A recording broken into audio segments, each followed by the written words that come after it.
참된 이치라든지 참된 본이라든지 또한 국어사전에서 철학적으로 설명될 때는 실체적 관계에서 사태를 올바르게 표현하고 있는 판단이라고 설명하고 있습니다. 어떤 내용이 가지는 객관적인 타당성을 진리라고 번역되고 있습니다.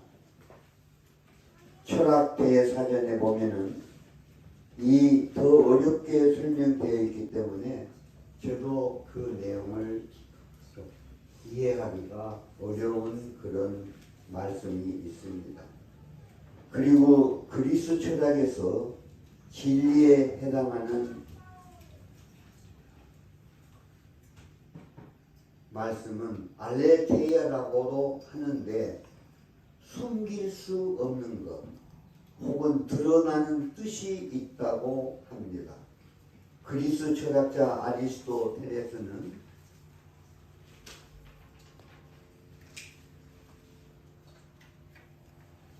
이 진리를 형이상학에서의 진리를 뭐라고 말하냐면은 좀 어렵습니다. 그것이 아닌 것을 그것이라고 말하는 것 혹은 그것인 것을 아니라고 말하는 것은 거짓입니다. 그러나 그것인 것을 그것이라고 말하는 그것이 아닌 것을 그것이 아니라고 말하는 것이 진리라고 말씀하고 있습니다. 좀 이해하시는데 조금 복잡합니다. 여러분 무슨 말씀인지 이해가 되시는지. 서양적인 사고에서 진리란 변하지 않는 것이며 왜곡이 없는 우주 안에 항상 원만한 것이랍니다. 빌라도는 아마도 그리스나 로마의 그 사고 안에서 진리는 우리 인간이 도달할 수 없는 저 멀리에서 피안의 세계의 이데아 같은 것이라고 생각할지도 모르겠습니다. 빌라도에 있어서 진리는 본질적인 것과 현상이 일치할 때에 사용한 것임을 우리는 알 수가 있습니다.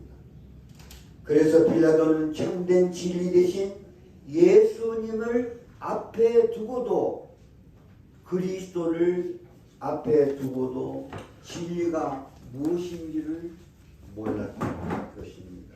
그래서 오늘 빌라도는 예수님 앞에서 예수님은 자기 자신이 진리라고 말씀하셨지만은 세상적인 관점에서 예수 그리스도가 진리인 것을 이해하지를 못했습니다. 성경적 진리의 참 뜻은 히브리어로는 에메스이고 예수님께서 사용하셨던 아람어로는 아무나라고 하는 이런 말씀을 쓰시는데 이 어근의 끝에서 N자와 N자를 쓰고 있습니다. 그래서 우리가 아멘이라고 할 때에 찬송가가 끝나고 혹은 성경 말씀을 우리가 읽고 아멘이라고 그것을 시인하고 했을 때는 그것이 즉 말하자면은 무슨 말씀이냐 그러면은 그 아멘의 뜻에서 진리라는 말씀이 나왔다고 그렇게 히브리에서는 말씀하고 있습니다. 히브리어나 아람어에서의 에메스는 혹은 아마다는 변하지 않는 어떤 것이 아니라 우리들 자신들의 삶에서 중요한 결정을 했을 때에 그 결심을 잘 지키려고 하는 열정과 충성심이 바로 진리라는 것입니다. 예수님께서 말씀하시는 진리는 세상의 진리와 그리스 철학에서 말하는 진리와는 전혀 다른 즉 내적인 결심과 그 결심을 인내로서 지키려고 하는 삶의 태도가 진리라는 것입니다.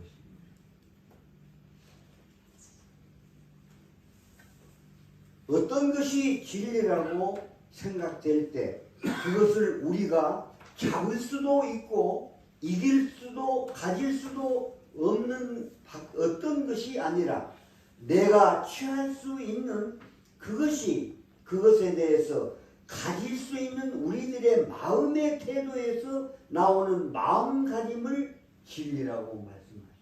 여러분들이 예수 그리스도를 믿는 그것이 진리라고 말씀입니다.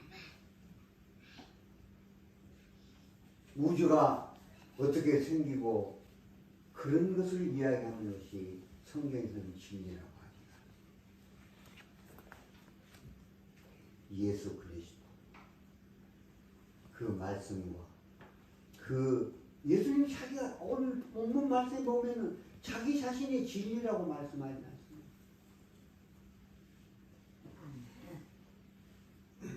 그래서 우리들의 마음가짐의 태도에서 마음을 가질 수 있는 그 어떤 것에 대해서 몰두하고 그것을 사랑하고 예수 그리스도의 은혜에 푹 빠지는 깊은 경지에 들어가는 것이 진리에 빠져 들어가는 것이라는 말씀입니다.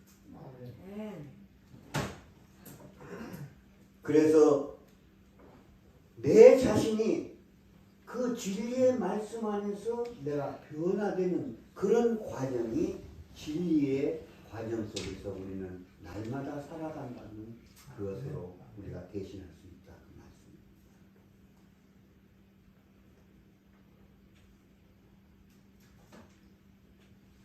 예수 그리스도를 내 안에 모시고 살아가는데 뭐 방언해서 뭐 기도해서 하나님의 은혜를 아는 것이 아니라 내 안에 예수 그리스도가 여러분 안에 계시면은 오늘 뭐라고 말씀하시죠? 예수님은 내 음성을 듣는다고 하시죠. 그게 진리예요. 예수님 없는 그런 신앙. 제가 조금 더 이것을 설명하기 위해서요. 히브리어로 죄에 대해서 어떻게 설명하고 있는가를 제가 말씀해 보겠습니다. 히브리서에서 고전어로서 죄를 하타라고 하십니다. 하타. 근데 성경에 보면은 죄를 5가지 정도로 히브리어로 말씀하고 있습니다. 근데 하타가 주 용어인데 즉 기본의 의미는 많은 말씀이 있는데 길을 잘못 들어가는 것을 하타라고 그렇게 한다고 합니다. 하타에는 그러나 심층적인 의미는 죄를 짓는 것을 하타라고 말하지만은 그 많은 말씀 중에서 길을 잘못 듣는 어떤 사람이 산에 올라갔는데 길을 잃어버렸어요. 그래서 헤매게 됩니다. 사람이 등산을 하다가 길을 잃어버렸다든지 또는 처음부터서 산 정상에 올라가는 길이 없다고 한다든지 혹은 산 밑에서 배회하면서 시간을 낭비하는 그런 삶 역시 하타라고 말합니다. 예수 그리스도가 이 세상에 오셨는데 예수 그리스도가 나에게 어떤 관계가 있는 것을 그것을 깨닫지 못하고 살아가면서 예수 그리스도를 비방하고 예수 그리스도를 믿지 않고 이런 것들이 다 하타라는 죄의 의식을 가지고 길을 잃어버렸다는 그 말씀입니다. 여러분 얼마나 귀한 말씀입니까?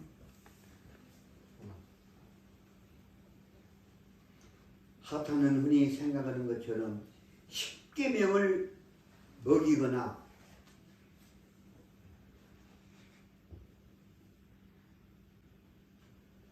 교리를 무시하는 행위가 아니라 하나님께서 우리들에게 주신 고유한 길이 있다고 없다고 생각하거나 또 그 길을 가지도 않고 그 길을 알면서도 최선을 다하지 않는 것을 말하는 것입니다. 그게 죄예요.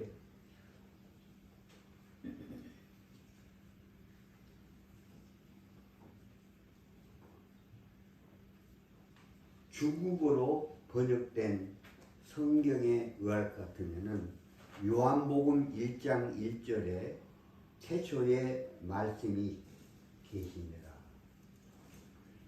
그런데 중국어 성경에는 이 말씀, 즉 로고스를 우리 한국에도 말씀으로 번역이 되어 있는데요. 이 중국어에서는 뭐라고 번역이 되어 있냐 그러면은 길이라고 길 도자를 씁니다. 그래서 따오.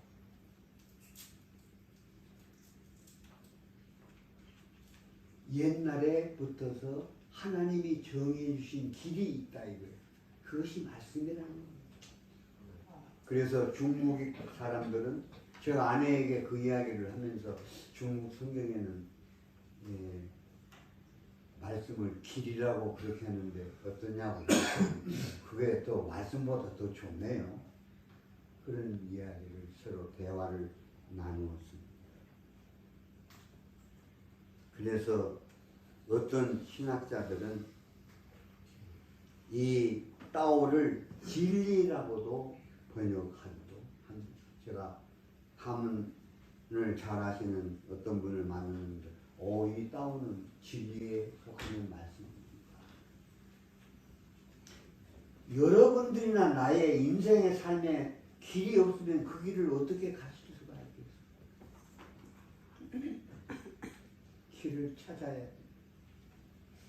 인생의 삶을 살아가는 동안 우리들에게는 인생의 방향을 제시해주는 많은 길들이 있습니다.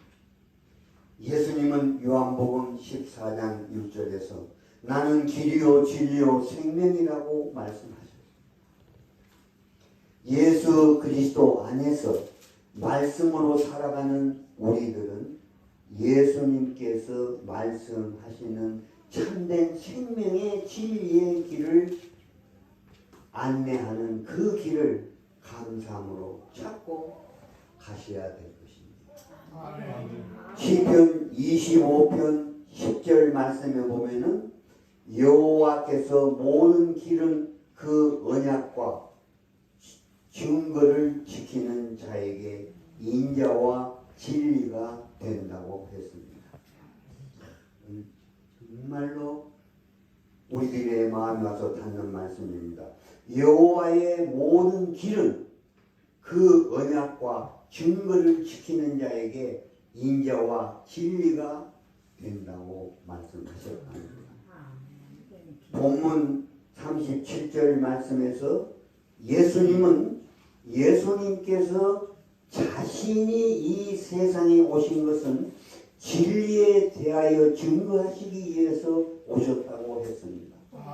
참 진리 되신 자신을 증거하는 예수님에게 빌라도는 자신의 기준에 따라서 상대적인 진리가 무엇인지를 예수님에게 묻고 있는 것입니다.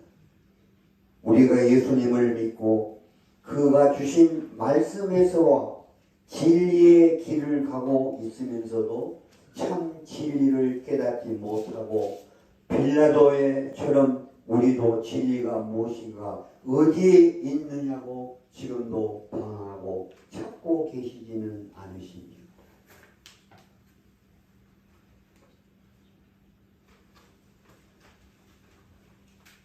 오늘 이 시간 예수님께서 여러분이나 저에게 묻고 계십니다.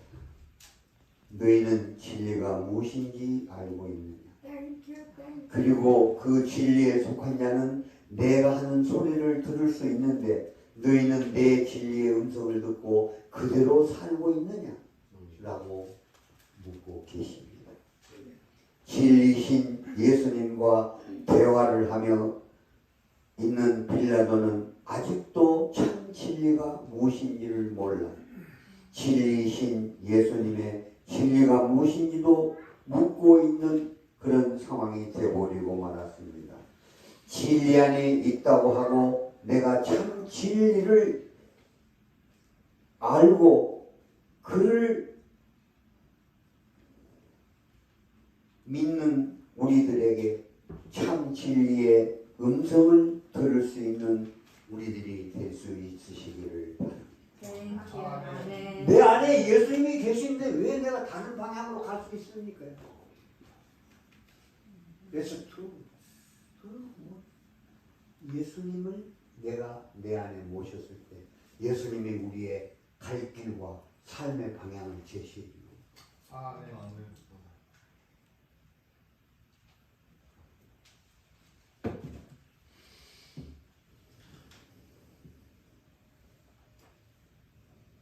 참 진리의 안에서 산다고 하고 그 길은 어떤 길인지 따르고 있느냐고 지금 한 사람 한 분에게 이 시간 묻고 계십니다. 오늘은 평화의 왕으로 오시고 동정녀 마리아에게 통해서 오신 예수 그리스도의 나신 성탄 주일입니다. 성탄일입니다.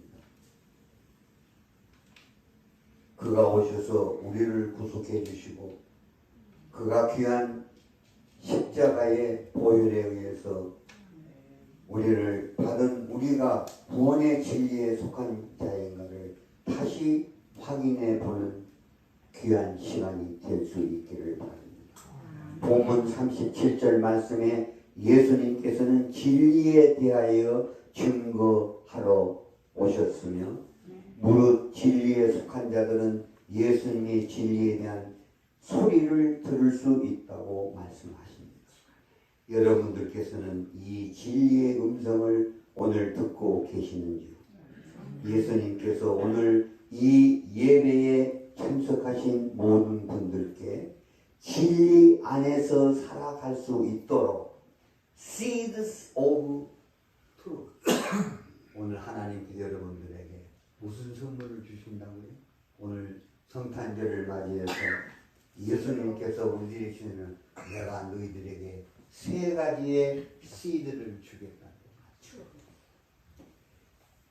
이 말씀은 제 이야기가 아닙니다. 성경에 기록된 말씀이니 잘 간직하시고 그 씨앗을 가지다가 마음속에 있으시면서 물을 주고 햇빛을 쬐어서 그것이 잘 성장해서 여러분들의 신앙의 삶에 생명이 되시기를 진심으로 축원이 드리는 것입니다. 첫째는 시편 84편 11절에 이런 말씀이 있습니다. 여호와께서는 은혜와 영화를 주시며 정직히 행하는 자에게 좋은 것을 아끼지 않으십니다. 정직하게 살아가는 말씀. 미가서 7장 2절 말씀을 보면은 선인이 세상에서 끊쳤고 정직한 사람이 인간에 없다고 했습니다. 하나님은 뭐라고 말씀하셨다고요? 우리 인간 사이는 정직한 사람이 없다는 것입니다. 그래서 전도서 7장 29절에 보면은 하나님께서는 우리 사람을 정직하게 지으셨는데 우리 사람은 꾀를 많이 낸다고 그랬습니다. 여러분들은 그런 삶을 사시는 분들이 아니시기를 바랍니다. 오늘을 살아가는 우리들에게 이 사회는 정직함을 찾는 것을 매우 보기가 어려운 시대에 우리는 살고 있습니다. 우리가 정직해야 할 것은 첫 번째 대상의 관계자는 하나님이십니다. 사람에게 정직하지 마십시오. 하나님에게 정직하십시오. 하나님에게 정직하면은 자연적으로 내가 정직한 사람이 될 수 있는 것입니다. 하나님 앞에 진실되고 겸손하고 정직한 관계가 되었을 때 우리는 진리 안에 거할 수 있게 되는 것입니다. 자신을 속이고 거짓된 삶에서 벗어나려면 자신에게 정직하셔야 됩니다. 이 정직이라는 용어는 신약에는 나오지를 않습니다. 구약에만 나옵니다. 정직. 그런데 공경하다는 말을 신약에서 정직으로 한국말로 그렇게 번역되기도 합니다마는 구약에서만이 볼 수 있는 이 정직의 단어 속에서 우리가 참으로 하나님 앞에 정직한 삶을 살 수 있기를 바랍니다. 미국에 세계적으로 유명한 잡지가 하나 있습니다. 여러분들 들어보셨습니까? 내셔널 지오그래픽이라고 하는 잡지가 있습니다. 1888년 9월에 워싱턴에서 처음 출간을 했습니다. 세계적으로 유명한 잡지입니다. 제가 1975년 미국에 처음 와가지고 11월 달부터서 지금까지 하루도 빼놓지 않고 거의 50년을 내셔널 지오그래픽을 받아보고 있습니다.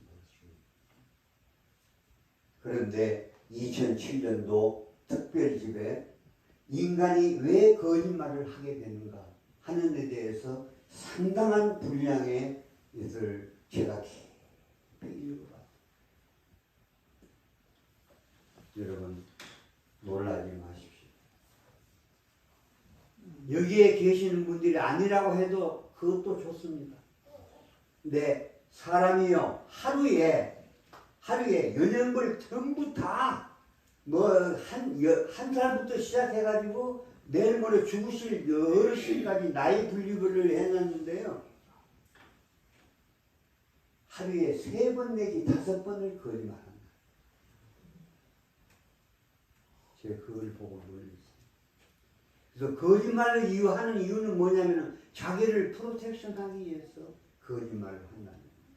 제일 거짓말하는 연령층이 14살부터 19살까지 거의 73%가 거짓말을 자꾸 하고 있다.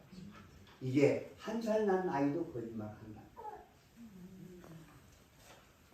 제가 그 내셔널 지오그래픽에 거짓말에 관한 그 기사를 읽고 우리 인간은 죄인일 수밖에 없다고 하는 그런 생각을 갖게 되었습니다.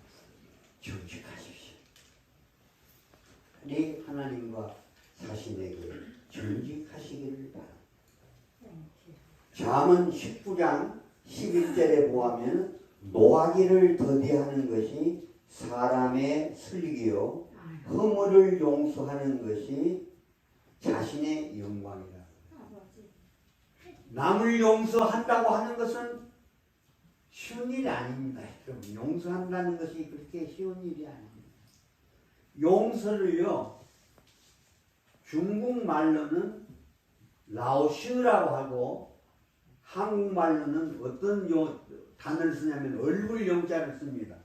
얼굴이 나타나는 모양의 형상에 따라서 용서의 모든 것이 나타난다고 그렇게 나와 있어요. 그래서 얼굴에 기쁨이 없으면 그건 다른 사람에게 용서를 한 것이 아니라고 그렇게 말씀하고 있습니다.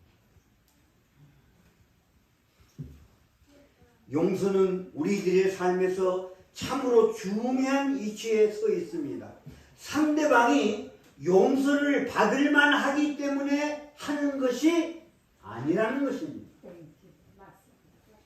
용서는 무엇이냐 그러면은 그와 상관없이 인간이 할 수 있는 최선의 행위가 남을 용서하는 것입니다. 용서하는 것. 한자에 역지사지란 말이 있는데 역지사지란 말이 있는데 남을 용서하는 것은 내가 상대방의 입장에서 바꾸어 생각하는 것을 말한다고. 왜 저 사람이 나에게 저런 감정을 가지고 있지 하고 내가 내 자신의 기준에 의해서 판단하는 것이 아니라 내가 A라는 사람의 마음속에 들어가서 내가 그를 이해하게 되는 것이 용서라는 것입니다. 어떻게 보면 사랑은 일반적으로 사랑할 수가 있습니다. 근데 용서는 뭐냐 그러면 상대방의 마음도 일치가 되지 않으면 용서가 가능하지 않다는 말씀입니다. 그러니까 용서가 얼마나 중요한지를 우리 믿음의 삶에서 다시 생각해 봐야 돼요.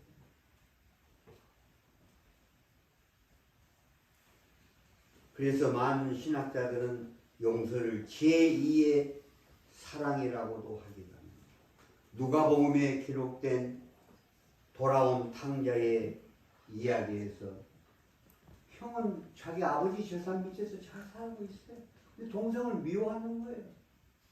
우리는 꼭 형과 같은 그런 사람들이 있는 것을 내가 알아요. 저는 그런 사람이에요. 예. 형과 같은 아버지 것 가지고 자기가 뽐내고 살면서도 동생을 용서하지 못하는 그런 마음을 가진 우리들이 안 되시기를 진심으로 기도하시는 것입니다. 돌아온 탕자의 사건에서 우리는 형과 같은 사람이 되어서는 안 됩니다. 용서는 상대방 나의 뜻을 받아들여서 서로 얼굴에 기쁨이 있고 그 기쁨이 마음에 새겨서 하나의 마음이 되는 것을 말하는 것입니다. 어떤 관계가 있을지라도 덮어주고 사랑해주고 이해해 줄 수 있는 아름다운 진리의 씨앗이 여러분들의 심령에 깊이 뿌리를 내릴 수 있기를 축원합니다. 아멘. 아멘. 세 번째는 진리의 씨앗은 회개입니다. 기독교 신앙에서 여러분들 회개가 얼마나 중요한지 여러분. 회개 없는 신앙에는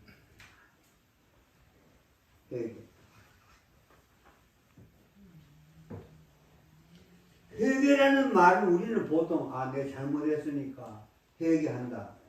우리 목사님들 설교하실 때 보면은 그런 정도로 이야기를 해. 근데 회개는 그것이 아니에요. 회개는 내가 새로운 사람으로 변화되는 과정을 회개라고 하는 것입니다. 옛 것을 내가 이 더러운 입술로 남을 저주했고 내 생각으로 남을 이렇게 못되게 생각했고 이런 모든 것들을 다 집어치우고 내가 새로운 사람으로 변화되는 그것을 우리는 회개라고 성경은 말하고 있다는 거예요. 그저 하나님 내가 그 사람에게 잘 못했으니까 용서가 그런 정도가 회개가 아니고요. 나의 모든 피를 다 토해내면서 내 심령을 주님 앞에 드릴 수 있는 잘못을 그것이 진정한 회개라 합니다.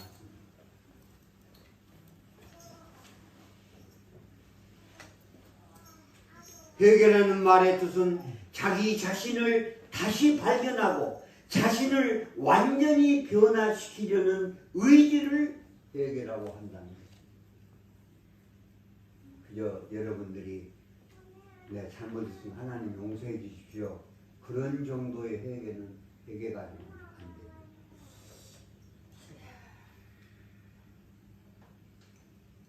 카톨릭에서 말하는 고해성사는 그건 회개도 아닙니다. 고해성사가 여러분들 뭐냐 그러면은 카톨릭 처치의 성도들은 자기 죄를 직접 하나님 앞에 고백하지 못합니다. 누구를 통해서? 신부를 통해서 칸을 이렇게 막아놓고 나가 이러고 잘못했는지 용서해 주면 내 죄사함을 누가 용서해 주냐 그러면 신부가 나를 위해서 기도해 주는 거예요. 그 어리석은 그런 신앙을 카톨릭에서 그랬죠. 그것이 그게 고해성사예요. 고해성사 정도로 우리가 회개했다고 그것은 아닙니다. 그 회개의 그리스어로는 메타노이아라고 하는데 그 의미는 오래된 행위를 자아를 새로운 자아로 나를 넘어서서 자신을 대처하는 행위를 회개라고 한다. 얼마나 회개가 형식적인 것으로 끝나서는 안 된다는 말씀입니다. 그래서 히브리어로 슈브라고 하기도 하며 예수님께서 말씀하셨던 아람어로는 타브라고 하는데 이 동사의 의미는 하나님께서 인간에게 심어주신 하나님의 형상을 회복한다는 말이라고 그렇게 제가 어느 목사님의 참고 서적을 보면서 회개와의 참 뜻을 그렇게 얼마나 귀한 말씀인지 모릅니다. 잘못했기에 반성하고 자신을 돌이켜보면서 새로운 자신을 발견하는 것이 참 회개라고 합니다. 뉴 나 자신을 찾는 새로운 자신을 발견하는 다윗은 어느 날 밤에 옥상에 올라갔는데 저 멀리서 아름다운 여인이 목욕을 하고 있는 아름다운 나체를 보게 됩니다. 그래서 그 여자가 누구냐 물었더니 밧세바라고 하는 우리아 장군의 부인이었어요. 그래서 간음을 하게 됩니다. 근데 그 여자가 임신을 하게 됩니다. 그래서 사무엘 하 11장 마지막 절에 보면은 하나님께서 뭐라고 말씀하시냐 그러면 다윗이 우리아 장군을 죽이고 난 다음에 그 부인을 자기 궁으로 데리고 왔습니다. 그리고 같이 삽니다. 근데 하나님은 그 상황을 뭐라고 하냐면은 저놈은 악이 있는 놈이구나. 하나님이 죄를 인정해 됐습니다. 나란 선지자가 다윗을 찾아가 이야기를 많이 합니다. 다윗도 뭐 변명합니다. 뭐 어쩌고 저쩌고 나중에 사무엘 하 12장 13절에 내가 뭐라고 하냐면은 I have sinned against the law. 여러분 한 번도 여러분 그런 기도해 보셨어요? 내가 어머니하고 아버지하고 거짓말하고 잘못했는데 내가 하나님 앞에 죄를 범했다고 여러분들 그렇게 고백해 본 적이 있습니다. 앞으로는 큰 기도를 많이 하시길 바랍니다. I have sinned against the law. 내가 하나님 앞에 범죄했습니다. 하나님 용서해 주십시오. 그래서 나간 선지자에게 그렇게 고백하고 난 다음에 다윗은 성전에 올라가서 기도를 하게 됩니다. 거기에 기도가 무슨 기도냐 그러면은 시편 51편의 그 유명한 기도입니다. 무섭습니다.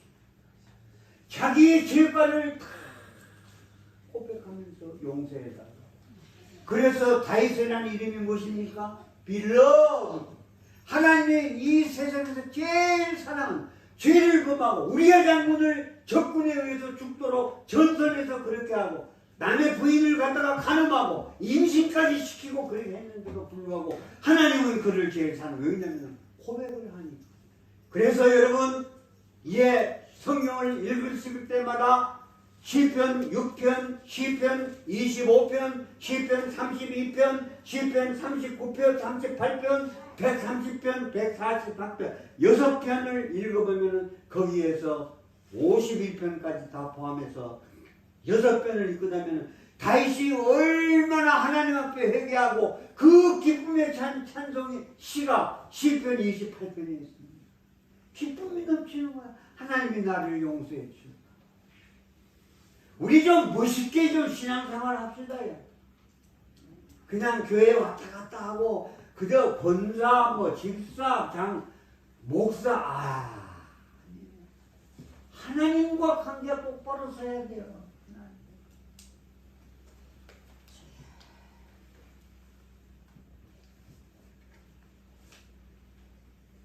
I have sinned against you.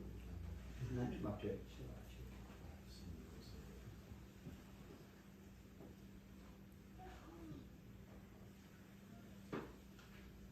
시편 51편 9절 말씀에 주의 얼굴을 죄에서 돌이키시고 내 모든 죄악을 도말해 주시옵소서. 하나님이여 내 속에 정한 마음을 창조하시고 내 안에 정직한 영을 새롭게 하소서. 시편 전체가 150편으로 되어 있는데 다윗이 73편을 썼습니다. 그게 여러분 아까 말씀대로 시편 6편, 시편 25편, 시편 32편, 38편, 130편 140편을 보면 다윗이 얼마나 하나님 앞에 회개하고 기쁨이 넘치는 삶을 살았는지를 우리는 잘 알 수 있습니다. 오늘 우리는 진리를 증거하시기 위해서 이 세상에 오신 예수님을 통해 그리스도인답게 살 수 있고 내 안에 살아 역사하시는 주님을 모셨을 때 진리의 음성을 듣고 있는지 한번 우리들 자신에게 여쭈어 보시기를 바랍니다. 진리이신 예수 그리스도를 통해서 오늘 우리들에게 생명의 씨앗의 정직한 영을 주셨습니다. 용서하라는 하나님의 말씀을 주셨습니다. 참된 진리의 회개를 할 수 있도록 우리에게 예수님께서 2023년 성탄절을 맞이해서 여러분들에게 주시는, 그리고 나에게 주시는 큰 선물입니다. 정직하십시오. 그리고 어떤 일에도 남을 용서하시기를 바랍니다. 그리고 우리의 잘못된 삶을 주님 앞에 회개하시는 그런 참된 신앙의 열매가 있기를 바랍니다. 잘 가꾸시고 잘 관리하셔서 거룩하고 그리스도의 생명의 진리가 잘 성장되어 하나님의 은혜와 예수 그리스도와 성령의 은혜로 씨앗을 잘 관리하셔서 예수 그리스도의 진리의 음성을 듣는 복된 신앙이 되시기를 23년도 성탄절 예수님의 선물을 함께 나누었습니다.